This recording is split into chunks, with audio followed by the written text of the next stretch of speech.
রাজশাহী বিশ্ববিদ্যালয়ের সাবেক ছাত্রলীগ নেতা আব্দুল্লাহ আল মাসুদকে পিটিয়ে হত্যা করা হয়েছে। শনিবার রাতে রাজশাহী বিশ্ববিদ্যালয় এলাকার বিনোদপুর বাজারে তার উপর হামলা করা হয়। পরে তাকে গুরুতর আহত অবস্থায় প্রথমে থানায়, এরপর হাসপাতালে নেওয়া হলে রাত 12:30টার দিকে তিনি মারা যান।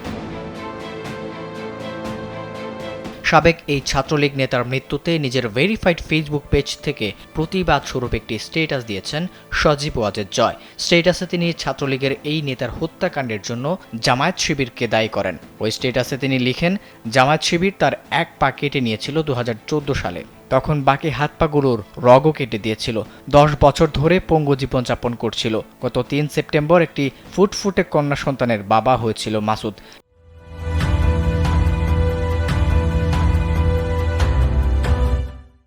মেয়ের জন্য ওষুধ আনতে রাজশাহীতে বাড়ির পাশে ফার্মেসিতে গিয়েছিল, আর সেখানেই তাকে নির্মমভাবে হত্যা করেছে জামায়াত শিবিরের সন্ত্রাসীরা। মৃত্যুর সময় এক ফোঁটা পানি চেয়েছিল, তাও দেয়নি। কাকুতি মিনতি করে বলেছিল, আমার 4 দিনের একটি সন্তান আছে। হত্যার কারণ উল্লেখ করে তিনি লিখেন, মাসুদ একসময় ছাত্রলীগের রাজনীতি করত। শিবির ক্যাডার ও রাজশাহী বিশ্ববিদ্যালয়ের সমন্বয়ক সালাউদ্দিন আম্মার এই হত্যার নেতৃত্ব দিয়েছে। তিনি মাসুদের আত্মার মাগফিরাত কামনা করে অবিলম্বে ঘাতকদের গ্রেফতার ও দৃষ্টান্তমূলক শাস্তির দাবি জানিয়েছেন।